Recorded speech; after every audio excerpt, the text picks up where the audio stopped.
नमस्कार दोस्तों। सीसीआई के ऑनलाइन प्लेटफॉर्म में एक बार आपका फिर हार्दिक स्वागत है। एक क्लास संख्या पद्धति की प्राकृत संख्या की पहले हुई है। आज दूसरी क्लास है। संख्या पद्धति में ही प्राकृत संख्याओं में कुछ बाकी यहाँ था, वो आज वापस अपन शुरू करेंगे। प्राकृत संख्याओं में पहले अपन ने प्राकृत संख्याओं की जानकारी पढ़ ली थी। प्राकृत संख्याओं का योग, प्राकृत संख्याओं योग का एक फॉर्मूला लिखाया था, n कोष्टक n+1/2। ये सूत्र आपको याद रखना है, जिससे अपन प्राकृत संख्याओं की जोड़ कर सकते हैं। एक इंपॉर्टेंट चीज ये थी जो पिछला था, और उसके अलावा था प्राकृत संख्याओं की विशेषताओं में प्राकृत संख्याएं योग व गुणा के लिए संवृत होती है। योग और गुणा संवृत होती है, और भाग, वैकलन और अंतर ये तीनों ही संवृत नहीं होते।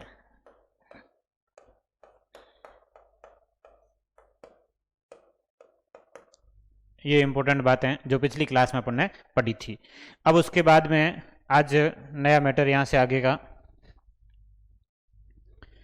प्राकृत संख्याओं के वर्गों का योग।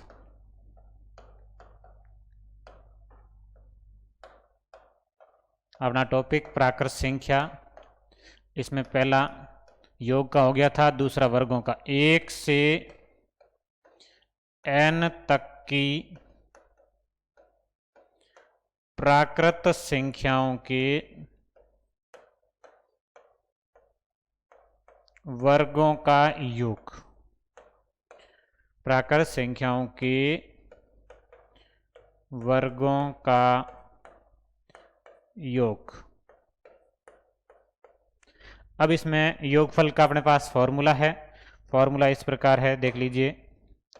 n कोष्टक n+1 कोष्टक 2n+1 और बटे में 6।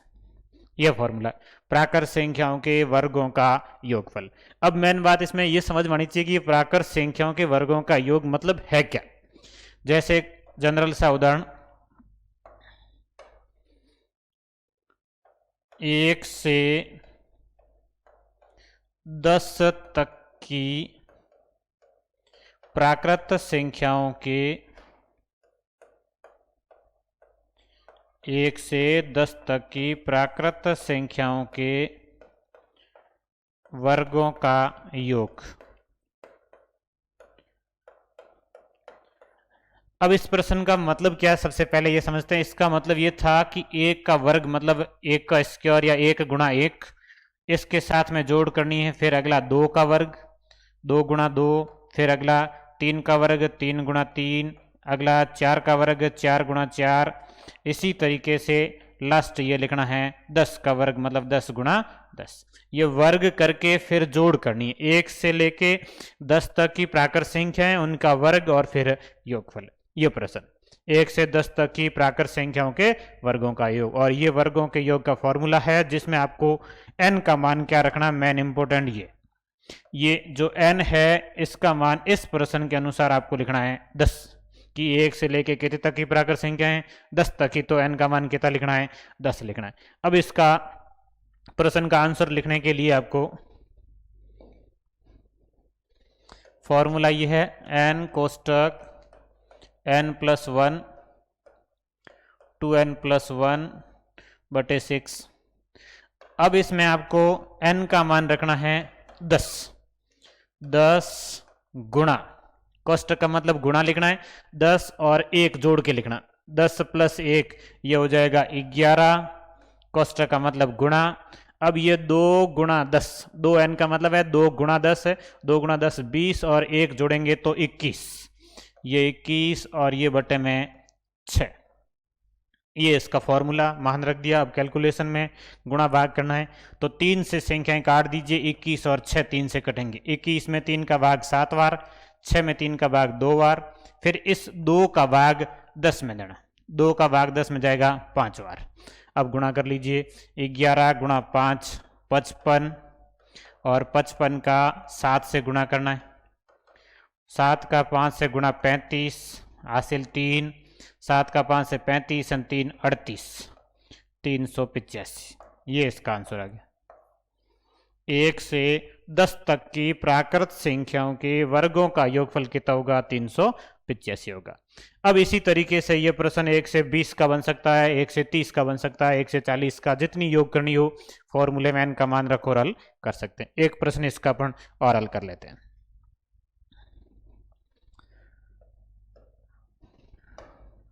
दूसरा प्रश्न, 1 से 20 तक की सभी प्राकृत संख्याओं के वर्गों का योग।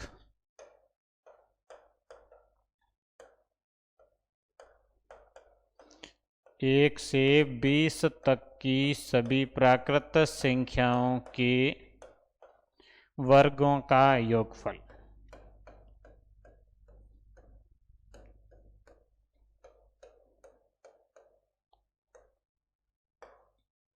अब इस प्रश्न में आपको सूत्र वही लगाना है वर्गों के योग का, और n का मान अंतिम प्राकृत संख्या कौन सी है? 20 है, तो 20 रखना। 1 से शुरू होकर है और n का मान 20 रखेंगे। फॉर्मूला n कोष्टक n+1 2n+1 और बटे में 6।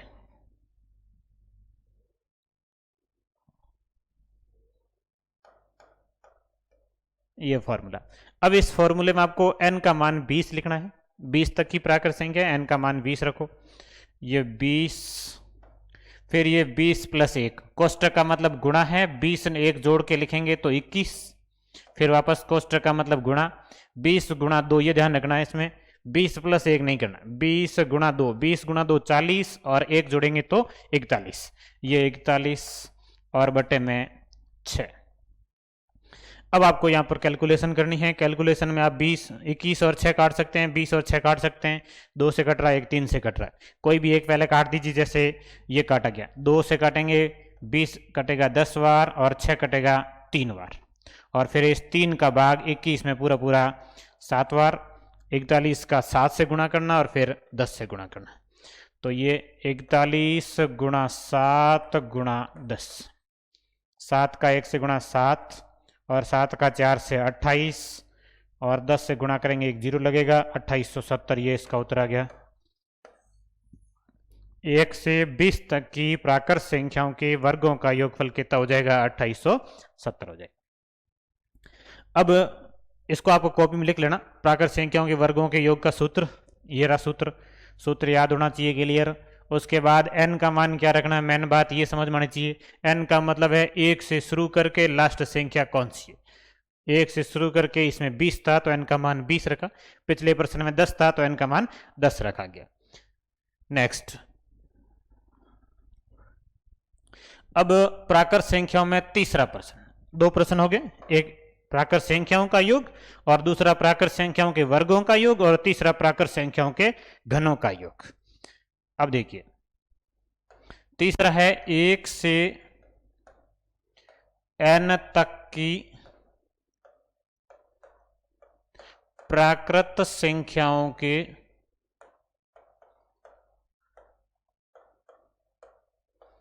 एक से n तक की प्राकृत संख्याओं के घनों का योग। अब इसका भी फॉर्मूला है 1 से n तक की प्राकृत संख्याओं के घनों का योग का, n कोष्टक n+1/2। ये फॉर्मूला किसका है? पहले लिखा अपन ने, प्राकृत संख्याओं के योगफल का। अब इसी फॉर्मूले से प्राकृत संख्याओं के घनों का योग बनाने के लिए इस पूरे का ही होल स्क्वायर करना है। पूरे का ही होल स्क्वायर करना, ये ध्यान रखना है। योग घनों का है लेकिन करना होल स्क्वायर, n कोष्टक n+1/2 और इस पूरे का ही होल स्क्वायर। ये प्राकृत संख्याओं के घनों के योगफल का फॉर्मूला है। अब देखिए इसमें किस तरह से प्रश्न, क्या मतलब है इस प्रश्न का। एक प्रश्न लिखते हैं, 1 से 10 तक की प्राकृत संख्याओं के 1 से 10 तक की प्राकृत संख्याओं के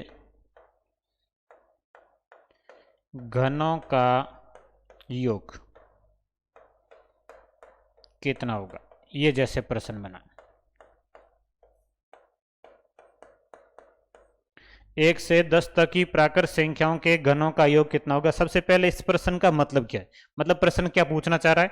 1 से 10 तक की संख्या है और उनके घनों का योग ज्ञात करना है। इंपॉर्टेंट बात, घनों का योग, घनों के योग का यह फॉर्मूला, और जिसमें n का मान कितना लिखना है, 10 लिखना है।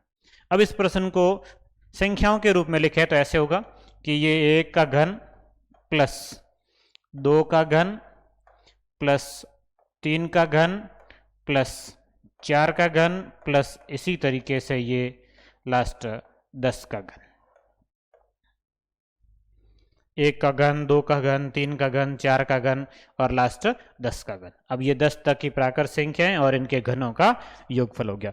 तो अपने फॉर्मूले में n का मान 10 रखना है, तो ये रखेंगे 10 कोष्टक का मतलब गुणा 10 और 1 जोड़ेंगे 11 और बटे में 2, फिर इसका होल स्क्वायर करना है। पहले ये कैलकुलेशन करनी है, बाद में होल स्क्वायर करना है। 10 गुणा 11 बटे 2, पहले ये हल करना है। 10 और 11 का गुणा 110 और 110 में 2 का भाग देना है, या फिर 10 में 2 का भाग दे दो, 5 और 5 का 11 से गुणा कर लो, 55। तो 110 में 2 का भाग देंगे 55 और 55 का स्क्वायर करेंगे, मतलब 55 गुणा 55। 55 का स्क्वायर मतलब 55 गुणा 55। जब इकाई अंक 5 हो तो संख्या का वर्ग आसान होता है कि 5 का वर्ग लिख लो, 5 का वर्ग 25, और इस 5 से पहले वाला अंक कौन सा था, 5 था, और उसके बाद के अंक से गुणा करना होता है। 5 का बाद वाला अंक मतलब 6 से गुणा करके लिखना, 5 गुणा 6 30। ये 55 गुणा 55 हो जाएगा 3025। ये 3025 इसका आंसर आ गया। 1 से 10 तक की प्राकृत संख्याओं के घनों का योगफल ज्ञात करना है, और घनों का योगफल कितना आएगा, 3025 आएगा। एक बार इस प्रश्न को वापस समझ लीजिए कैसे हल किया था। सबसे मेन इंपॉर्टेंट बात यह कि n का मान कितना रखना है। n का मान लास्ट संख्या कौन सी है, 10। n का मान 10 रखना है। यह 10 कोष्टक मतलब गुणा 10 प्लस 1 11 और बटे में 2। 10 और 11 का गुणा करेंगे 110, 110 में 2 का भाग 55 और 55 का स्क्वायर करना, 55 गुणा 55, 55 गुणा 55 हो जाएगा 3025। ये इसका उत्तर। समझ में आ गया होगा। एक प्रश्न इसी का और हल कर लेते हैं, 2 प्रश्नों से मामला पूरा क्लियर याद हो जाएगा।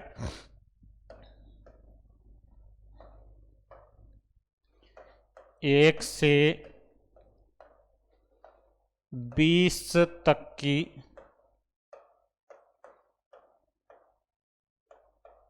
सभी प्राकृत संख्याओं के घनों का योगफल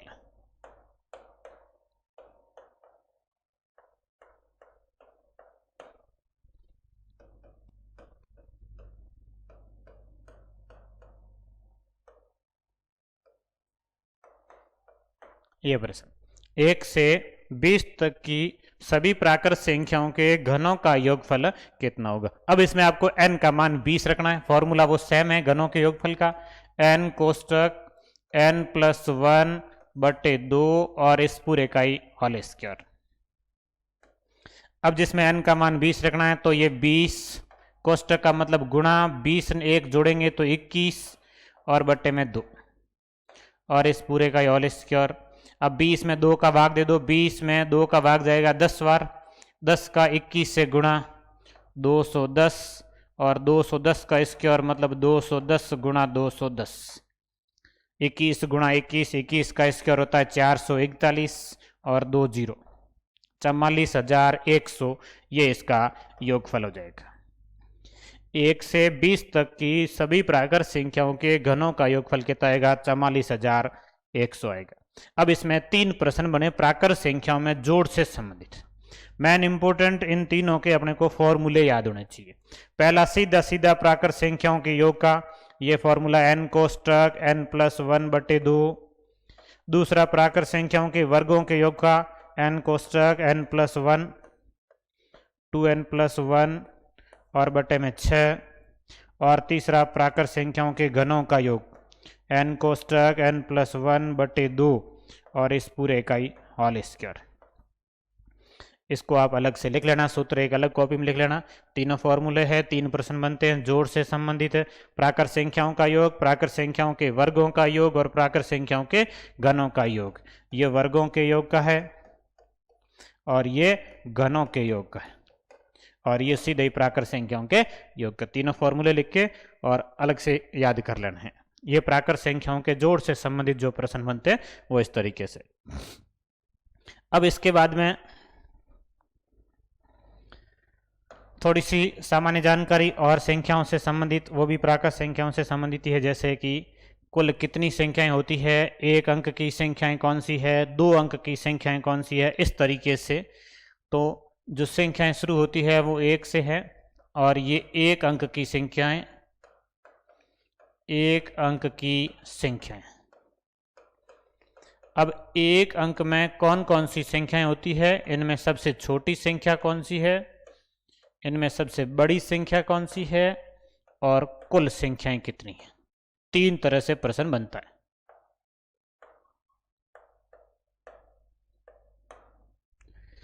एक अंक की सबसे छोटी संख्या, बड़ी संख्या और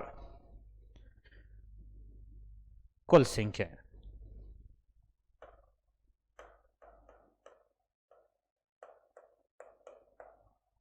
ये अब 1 अंक में सबसे छोटी संख्या होती है 1, 1 अंक की सबसे बड़ी संख्या होती है 9 और 1 अंक की कुल कितनी संख्या है, तो 9 संख्याएं।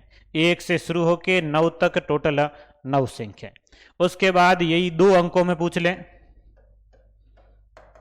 2 अंक की संख्याएं, तो 2 अंकों में सबसे छोटी संख्या है 10, 2 अंकों की सबसे बड़ी संख्या है 99 और 2 अंकों की कुल संख्या कितनी हो जाएगी, 99 में से 9 घटा लीजिए। ये 99 उसमें से 1 अंक वाली 9 घटा लीजिए, 99 में से 9 घटाएंगे तो बचेगी 90।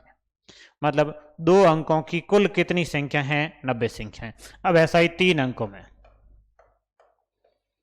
3 अंकों की कुल संख्याओं में, 3 अंकों में सबसे छोटी संख्या, 3 अंकों की सबसे छोटी संख्या है 100, 3 अंकों की सबसे बड़ी संख्या 999। अब 3 अंकों की कुल संख्या कितनी हुई, तो 3 अंकों तक टोटल 999, 2 अंकों की 99 घटा लो, 999 माइनस 99, 999 से 99 घटाएंगे तो बचेगी 900। उसके बाद ऐसे ही 4 अंकों की, 4 अंकों की, 5 अंकों की कुल संख्याएं।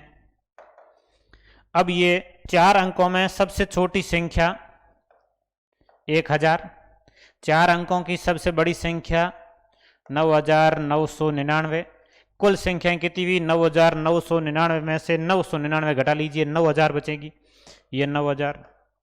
अब ये सीक्वेंस चल रही सारी, 1 अंक में 1, 1 0, 1 2 0, 1 3 0, अब 1 4 0, 1 5 0, ऐसे चलेगी। मतलब 5 अंकों की लिखनी है तो उसमें 1 लिखना 1 और बाकी लिखने 4 0 लिखने। अब 5 अंकों में, 6 अंकों में, 7 अंकों में कितना ही पूछे, 5 6 7 अपन सारी लिख सकते हैं। 5 अंकों में लिखनी है 1 और उसके बाद 4 0, ये 5 अंक हो गए और सबसे छोटी संख्या होगी। और उसके बाद 5 अंकों में सबसे बड़ी लिखनी तो 5 9 लिख लो, ये 5 9। अब कुल संख्या कितनी हुई 5 अंकों में, तो देखिए सभी में 1 9 आ रहा और उसके बाद 0 आ रहे हैं। 1 अंक में 1 हिस्सा, 2 में 2, 3 में 3, 4 में 4 अंक है, तो इसमें 5 अंकों की संख्या 5 अंक होंगे। उन 5 में से 1 अंक 9 है और शेष 4 0 होंगे, वो 4 0 लगा दो। ये 5 अंकों की कुल कितनी संख्या है, 90,000 है 5 अंकों की।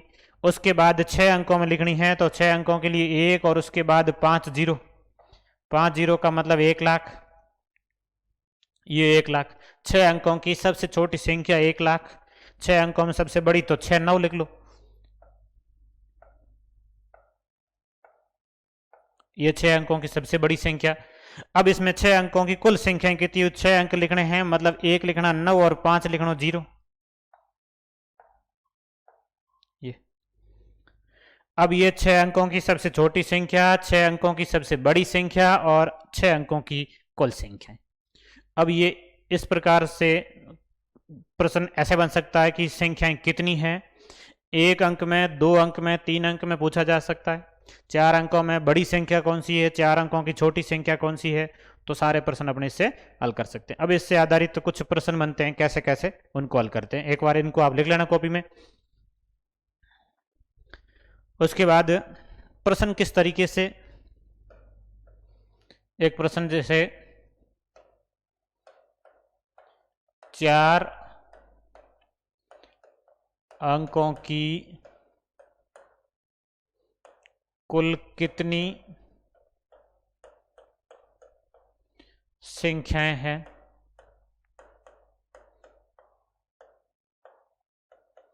पहला प्रश्न कि 4 अंकों की कुल कितनी संख्याएं, सीधा सीधा ऐसे प्रश्न आ जाए, अपने पास डायग्राम नहीं था तो अब आपको ये देखना कि अंक कितने हैं 4, कुल संख्याएं पूछिए तो कुल संख्याओं में पहला अंक होता है हमेशा 9, उसके बाद टोटल अंक 4 होने चाहिए, मतलब 3 जीरो लगेंगे, 3 जीरो लगा दो, ये 3 जीरो, मतलब 4 अंकों की कुल कितनी संख्या है 9000 की।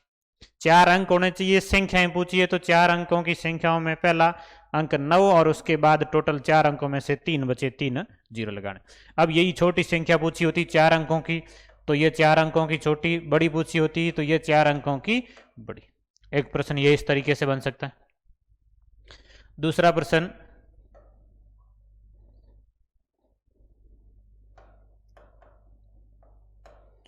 पांच अंकों की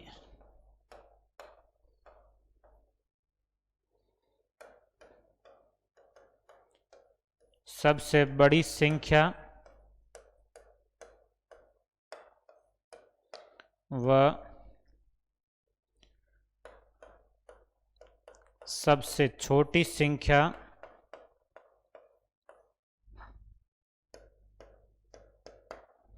पांच अंकों की सबसे बड़ी संख्या व सबसे छोटी संख्या का गुणनफल कितना होगा।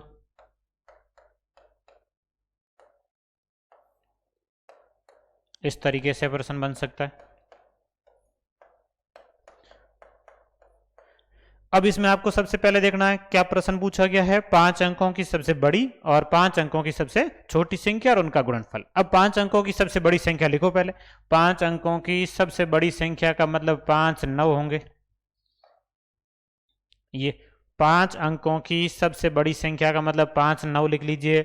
उसके बाद 5 अंकों की सबसे छोटी संख्या और उनका गुणा, ये 5 अंकों की सबसे छोटी संख्या, अब इनका गुणनफल कर लीजिए। गुणा कर सकते हैं, आसान सा गुणा है कि जीरो लगाना है केवल, ये 5 अंक लिख दो, ये 4 जीरो लगा दीजिए लास्ट में, ये गुणनफल हो गया इसका उत्तर। ये 5 अंकों वाले 5 9 है, 5 9 लिख दिए और 4 जीरो लगा दीजिए, गुणा हो जाएगा। ये उत्तर इसका कि 5 अंकों की सबसे बड़ी संख्या और सबसे छोटी संख्या का गुणनफल कितना होगा, ये गुणनफल है।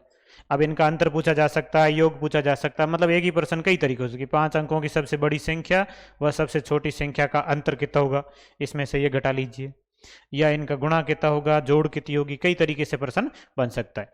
अब आप इस प्रश्न को हल कर सकते हैं।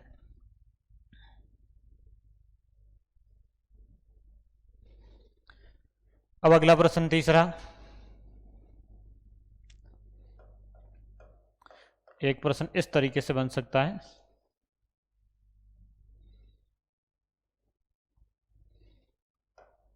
तीन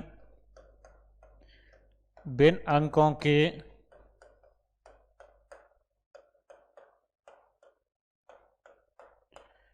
प्रयोग से बनी,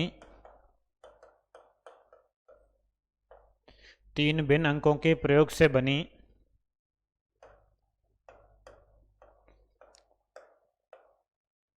4 अंकों की सबसे बड़ी संख्या क्या होगी। यह प्रश्न, 3 भिन्न अंकों के प्रयोग से बनी 4 अंकों की सबसे बड़ी संख्या क्या होगी। अब यह है कि पहले तो 4 अंकों की सबसे बड़ी संख्या लिखनी है, लेकिन उसमें एक थोड़ी सी अलग कंडीशन लागू हो गई है, ये इंपॉर्टेंट है कि अलग क्या है कि 3 अंकों का प्रयोग करना। तीन अलग अलग अंकों का प्रयोग करना मेन इंपोर्टेंट इसमें ये है।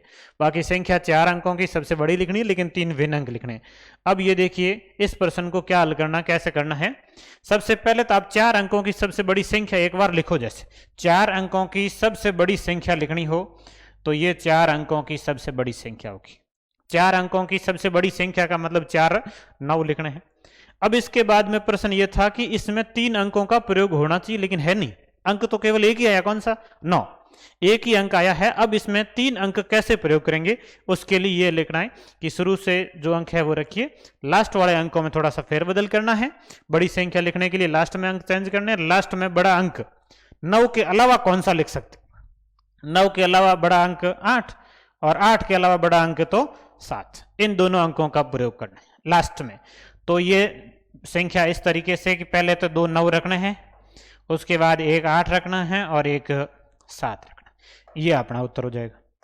इसमें 4 अंकों का प्रयोग होगा, 3 अंकों का, 3 अंकों का प्रयोग करना, 3 अंकों का प्रयोग हो गया, 7 8 9, 3 अंकों का प्रयोग हो गया है और 4 अंकों की सबसे बड़ी संख्या भी होगी। तो ये अपना उत्तर है 9987। ये इस प्रश्न का आंसर है। 3 भिन्न अंकों के प्रयोग से बनी 4 अंकों की सबसे बड़ी संख्या क्या होगी, 9987। इसको आप लिख लें। समझ में आ गया होगा। इस प्रश्न को थोड़ा सा चेंज करके बनाते हैं, कैसे बन सकता है।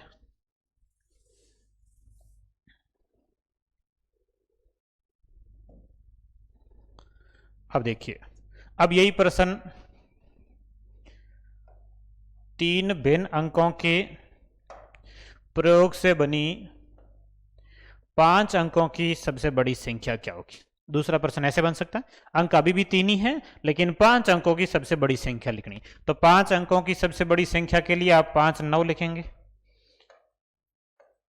ये 5 अंकों की सबसे बड़ी संख्या होगी। अब इसमें 3 भिन्न अंकों का प्रयोग करना, मतलब 2 अंक और लिखने। एक अंक तो आ गया 9, 2 और लिखने हैं। लास्ट दोनों को हटा के इनकी जगह दूसरे अंक कौन से लिखेंगे। बड़े अंक 9 के बाद में आता है 8 और 8 के बाद में बड़ा अंक आता है 7। तो ये इस प्रश्न का उत्तर हो जाएगा।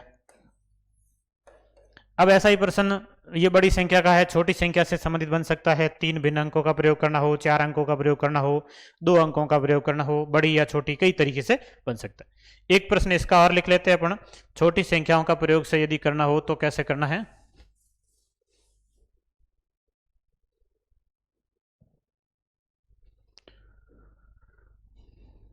अब देखिए, 3 भिन्न अंकों के प्रयोग से बनी 4 अंकों की सबसे छोटी संख्या, यह प्रश्न बन सकता है। 3 भिन्न अंकों के प्रयोग से बनी 4 अंकों की सबसे छोटी संख्या। अब पहले तो आपको 4 अंकों की सबसे छोटी संख्या लिखनी है, फिर उसमें देखना कि अंक कितने प्रयोग हुए हैं। ये 4 अंकों की सबसे छोटी संख्या है। अब इस 4 अंकों की सबसे छोटी संख्या में आपको अंक कितने प्रयोग लेने हैं, प्रश्न के अनुसार 3 लेने। अब इसमें अपने कितने अंकों का प्रयोग हो गया, 2 अंकों का हो गया। एक है 1 और एक है 0।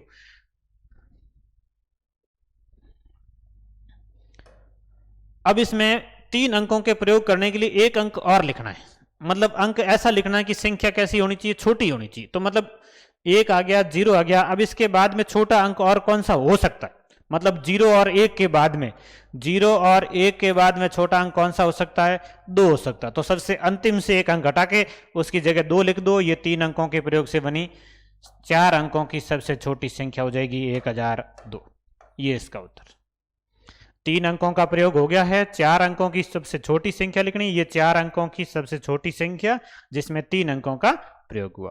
अब एक प्रश्न और लिख लेते हैं इसमें, 4 भिन्न अंकों के प्रयोग से यदि बनी हो तो कैसे हल करना है।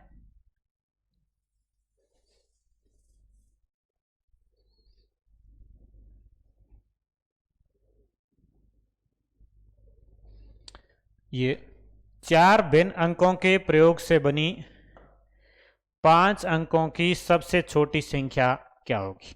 अब सबसे पहले की 5 अंकों की संख्या लिखनी है। 5 अंकों की सबसे छोटी संख्या लिख लो एक बार। 4 0 और 1 ये 5 अंक हो गए। ये 5 अंकों की सबसे छोटी संख्या है। अब 5 अंकों की सबसे छोटी संख्या में भी 4 भिन्न अंकों का प्रयोग करना, मतलब 4 अलग अलग अंक आने चाहिए। इसमें अंक तो केवल 0 और 1 ही आया। अब ये देखना है कि 0 1 उसके बाद छोटा अंक कौन सा आता है 2, और 2 के बाद में भी छोटा अंक कौन सा है तो 3, मतलब इनको छोड़े तो आगे अंक कौन सा आएगा।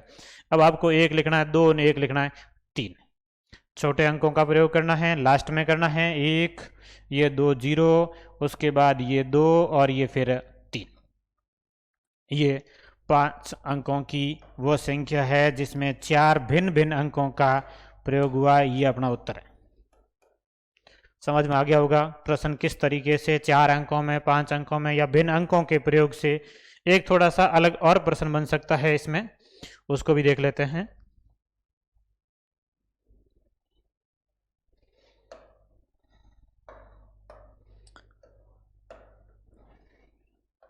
दो 5 7 0 4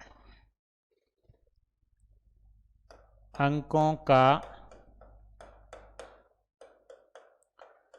प्रयोग करके बनी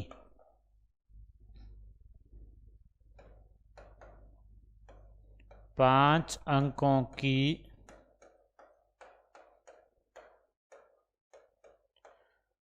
सबसे छोटी व बड़ी संख्या बताओ।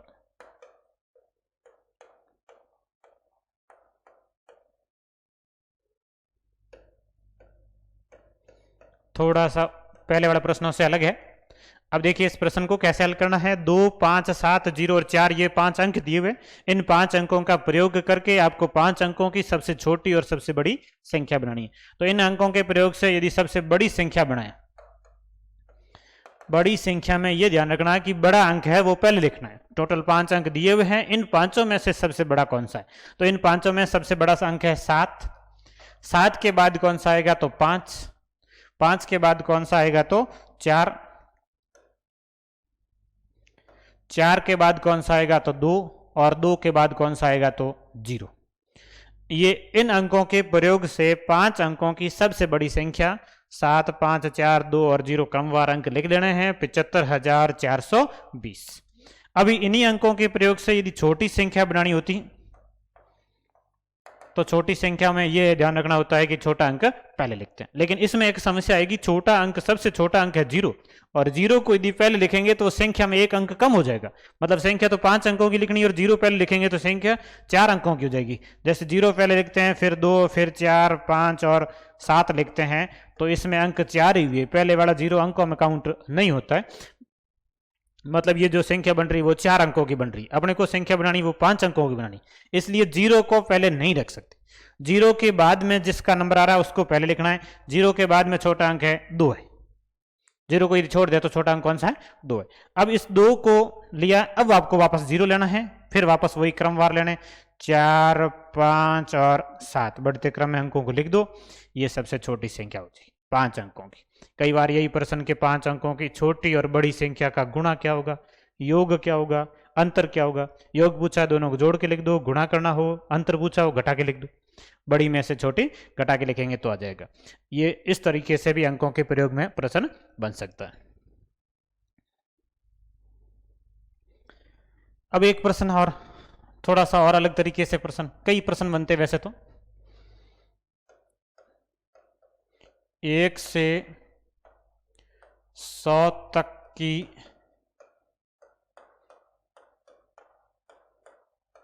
गिनती लिखने के लिए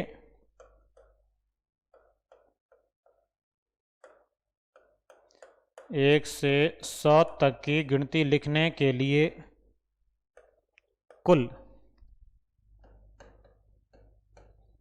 कितने अंकों की आवश्यकता होगी। ये थोड़ा सा अलग प्रश्न है। अब देखिए इस प्रश्न को कैसे हल करना है। क्या पूछा गया है, 1 से 100 तक की गिनती लिखनी है और कुल अंक कितने चाहिए, मतलब 100 तक की गिनती लिखने के लिए कुल कितने अंक चाहिए। ये है कि जैसे 1 लिखा तो 1 अंक चाहिए, 2 लिखेंगे तो 2 अंक, ये 3 अंक से यहाँ तक। ऐसे जैसे 11 लिखेंगे इसी में 2 अंक है, जैसे 21 लिखेंगे इसी में 2 अंक है। तो ये टोटल अंक कितने होंगे, इस प्रकार आपको काउंट करके बताना है। टोटल गिनती लिखनी है 1 से 100 तक। अब इस प्रकार का जब भी प्रश्न आता है तो उसका सॉल्यूशन इस तरीके से करना है कि सबसे पहले आपको देखना है कि टोटल कितने तक गिनती है, 100 तक है। अब उसमें कितने कितने अंकों की संख्या आई है, 1 अंक की संख्या आई है, 2 अंकों की भी संख्या आई है और 3 अंकों की भी आई। सबसे पहले 1 अंक वाली लिख लो। 1 अंक वाली संख्याएं 1 से लेकर 9 तक टोटल 9 संख्या हैं और अंक कितने होंगे, तो 9 अंकों की। भाई 1 अंक की संख्या है और टोटल 9 संख्या है, कितने अंक हो जाएंगे, 9 अंक हो जाएंगे। अब ऐसे ही 2 अंकों की लिखेंगे इसमें, तो 2 अंकों की अपने को कौन कौन सी चाहिए, 10 से लेकर 99 तक सारी लिखनी। 10 से 99 तक टोटल 2 अंकों की कितनी संख्या है, 90 संख्या है। 2 अंकों की संख्याएं 10 से शुरू करके 99 तक टोटल 90 संख्या है। अब ये ध्यान रखना कि इसमें एक संख्या में 2 अंक है और संख्या है 90, तो अंक कितने हो जाएंगे, 90 को 2 से गुणा कर दो। 90 गुणा 2 कितने हो जाएंगे, 180 अंक होंगे। 90 संख्या और एक संख्या में 2 अंक, तो टोटल अंक हो जाएंगे 180। अब इसमें एक संख्या 3 अंक की भी है, उसको भी लिख लो।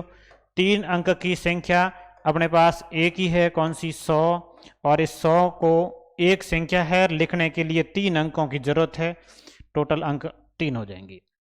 100 है, इसमें कितने अंक हुए, 3 अंक हुए। अब कुल कितने अंक हुए, इनका जोड़ कर दो। 180, 9 और 3 जोड़ के लिख लीजिए। 180, 9, 190, 3, 192। ये इसका उत्तर।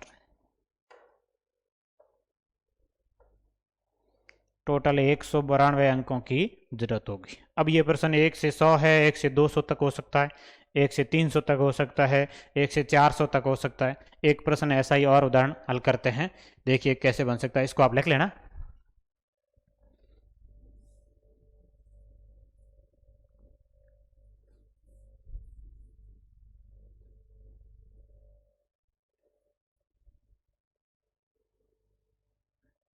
अब देखिए, अब यही प्रश्न यदि ऐसे हो जाता, 1 से 250 तक की गिनती लिखने के लिए कुल कितने अंकों की आवश्यकता होगी। पहला प्रश्न 100 तक था, अब ये 250 तक। अब ये 1 से 250 तक, सबसे पहले अपन 1 से लेके 9 तक टोटल 9 संख्याएं हैं और 9 अंक होंगे।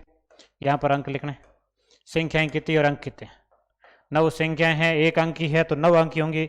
उसके बाद दूसरा 10 से शुरू करके 99 तक 90 संख्या हैं और एक संख्या में 2 अंक है, कुल मिला के 180 अंक होंगे। अब तीसरा 3 अंकों में, पहले वाले प्रश्न में 100 ही था, केवल एक ही संख्या थी। अब इसमें कितनी संख्या है वो आपको पता करना पड़ेगा। ये 100 से शुरू करके 250 तक है। अब यहां पर ध्यान रखना कि 100 से 250 तक कितनी संख्याएं होगी। इसके लिए ये करना है कि 250 में से ये 2 अंकों तक का मामला घटा लीजिए। 2 अंकों तक कितनी है, 99। 2 अंकों तक 99 है, तो 250 में से 99 घटाएंगे तो ये बचेगा 151। यदि अपन यहां पर 250 में से 100 घटाते हैं तो 150 बचेगा, लेकिन उसमें एक संख्या 100 वापस लेना, क्यों, घटाना 99, 100 लेना, तो 151 संख्याएं होगी। 151 संख्याएं होगी और अंक कितने होंगे, तो 3 से गुणा कर दो। 151 का 3 से गुणा करना है, 3 एकम 3, 3 का 5 से गुणा 15 हासिल 1, 3 का 1 से गुणा 3 1 हासिल का जोड़ेंगे तो 4, 453। 453 अंक होंगे, 151 संख्याएं होगी और एक अंक में, संख्या में 3 अंक है। अब टोटल कितने हुए, इन तीनों का योग कर लो। 250 तक गिनती लिख, ये 9 और 3 12, 12 का 2 हासिल 1, 8 ने 1 9, 9 ने 5 14 हासिल 1, 1 ने 1 2, 2 4 6, 642। ये इसका उत्तर आ गया। 1 से 250 तक की गिनती लिखने के लिए कितने अंकों की आवश्यकता है, 642 अंकों की। अब यही प्रश्न यदि थोड़ा सा अलग तरीके से पूछा जाता है तो ऐसे पूछा जा सकता है कि कोई पुस्तक है, उसके पृष्ठांकन करना हो कि एक 300 पेज वाली पुस्तक के पृष्ठांकन हेतु कुल कितने अंकों की आवश्यकता होगी। अब ये प्रश्न मैं लिख देता हूं, आप हल करेंगे।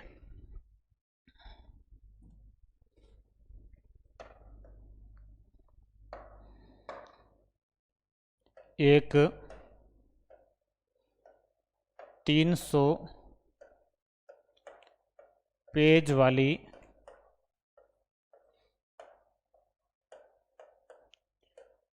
पुस्तक के पृष्ठांकन हेतु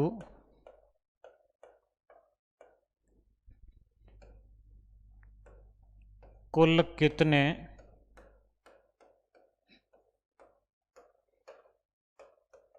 अंकों की आवश्यकता होगी। एक 300 पेज वाली पुस्तक है, उसके पृष्ठांकन हेतु कुल कितने अंकों की आवश्यकता होगी। अब इसके लिए कि आपको टोटल 300 तक की गिनती लेनी। 300 पेज का मतलब 300 तक गिनती है, 1 से शुरू करके लेनी है। सबसे पहले अपन 1 से 9 तक लिखेंगे। टोटल 9 संख्याएं हुई और उसमें 9 अंक होंगे। फिर 2 अंकों में 10 से लेके 99 तक 90 संख्याएं हुई और एक संख्या में 2 अंक है, मतलब 180 अंक होंगे। अब तीसरा वो आपको 100 से शुरू करके 300 तक लेना है। 100 से 300 तक कितनी संख्याएं होगी, तो 300 में से 100 घटाएंगे तो 200 बचेंगे और उसमें एक जोड़ के लिखना है, या फिर सीधा 300 में से 99 घटा लो। तो ये संख्याएं 300 में से 99 घटाएंगे तो 201 और इसमें अंक है 3 से गुणा करेंगे, ये हो जाएगा 603। 3 का 1 से गुणा 3 का 0 से गुणा 0 और 3 का 2 से गुणा 6। अब टोटल इनको जोड़ के लिख दो। 9 और 3 12, हासिल 1, 8 ने 1 9 और 6 ने 1 7। 600, ये 700, 780, 789 और 3 792। ये टोटल योगफल आ जाएगा।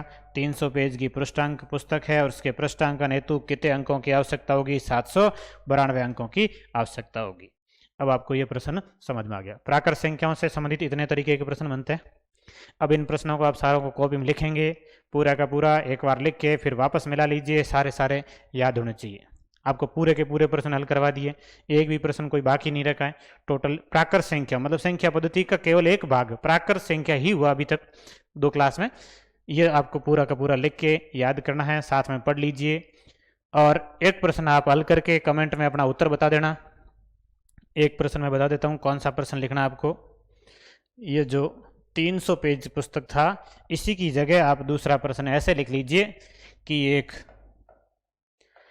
1000 पेज वाली पुस्तक के पृष्ठांकन हेतु कुल कितने अंकों की आवश्यकता होगी। ये प्रश्न आपको खुद को हल करना है। आप अपना उत्तर कमेंट में लिख सकते हैं, फिर आपको उत्तर बता दिया जाएगा। क्लियर है? आज की क्लास इतनी होगी, नेक्स्ट क्लास में आपको बता दिया जाएगा।